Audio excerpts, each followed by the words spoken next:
Okay, the NAR settlement. You may have seen in the news that the National Association of Realtors recently came to a settlement of a lawsuit that has been brought by some consumers who had sold real estate in the last few years.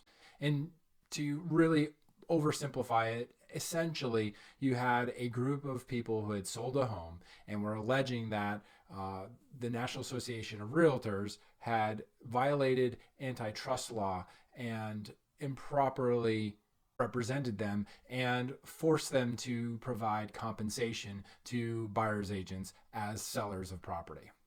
Now, where the trouble really arose is in the multiple listing services, the MLS as it's called, the database of homes that each state, usually one per state, sometimes multiple ones per state, real estate agents enter the listings into the MLS, and then that gets distributed to the greater market, and that's how real estate agents broadcast their listings to all the other agents and buyers in the market. And what the issue was, you weren't able to enter a property into the MLS without having some level of buyer agent compensation entered into a field in the MLS. So even though that compensation literally could have been $1, the fact that some level of compensation was required was probably where the trouble really arose, from having some level of compensation required in order to be included. And there was a trial in Missouri where there were plaintiffs who were successful in convincing a jury that there had been some violation on the part of the MLSs and National Association of Realtors in a group of real estate brokerages. And it went into basically a class action suit of a bunch of different plaintiffs and home sellers that brought this suit against the National Association of Realtors. And in an effort to settle all the claims of this class action suit, the National Association of Realtors was negotiating with the attorneys on the other side. And a settlement was reached that, in addition to some monetary compensation, there were some proposed rule changes by the National Association of Realtors that they would implement going forward. And it's important to note that this settlement is a proposed settlement. It hasn't been accepted by the courts, and the Department of Justice has weighed in on this subject. And while they're not the one decision makers of whether or not the settlement gets approved or not, they weigh in and give their opinions on the settlement.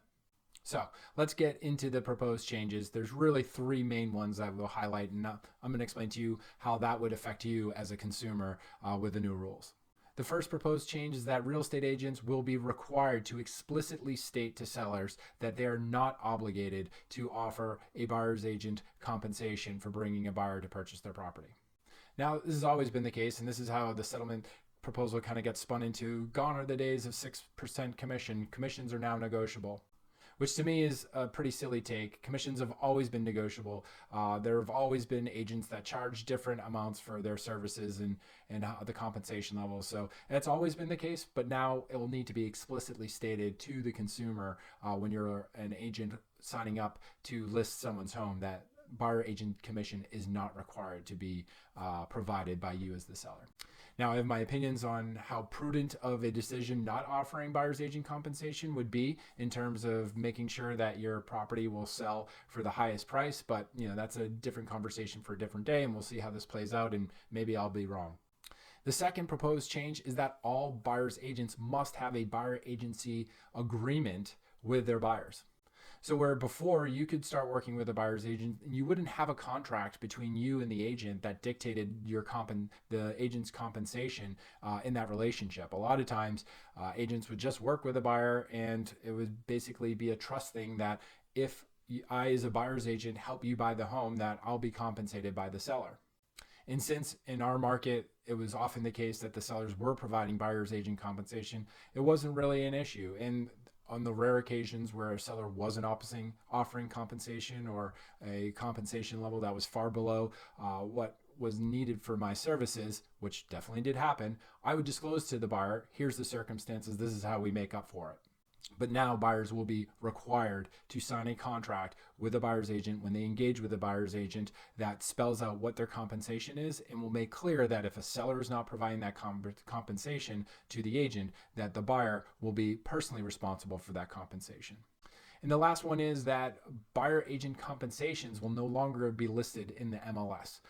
They can be disclosed on the broker's website. A broker can disclose to agents for buyers what that compensation being offered is. It's just going to be a lot harder to figure out what it is, and basically adds a extra step that agents are going to have to take when they're looking at homes for their buyers and getting their buyers as much information about the property, which to me is removing transparency from the market. And usually transparency is best for consumers, but this seems to be an issue that the Department of Justice really had an issue with, that the buyer's agent compensation would be telecast or whatever, broadcast is the word I was looking for, to all agents and what that would be.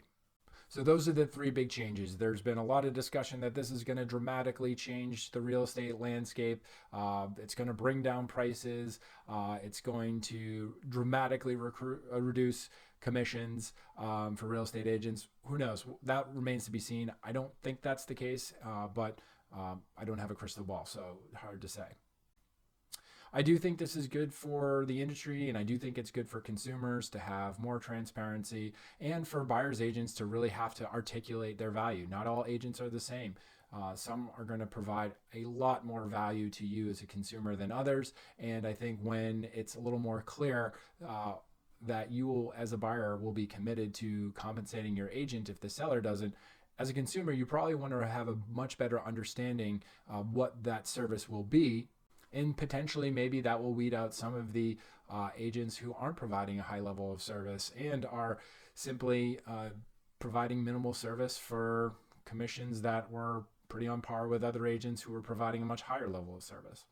So I'm all for anything that's going to elevate my industry and ensure that all consumers get great representation in making such a significant financial decision in their lives. If there are any other questions you have about this subject that I didn't cover or you were curious about or don't understand, please, as always, just reach out to me. You know how to reach me. You can give me a call, shoot me a text, or send me an email. Thanks for watching.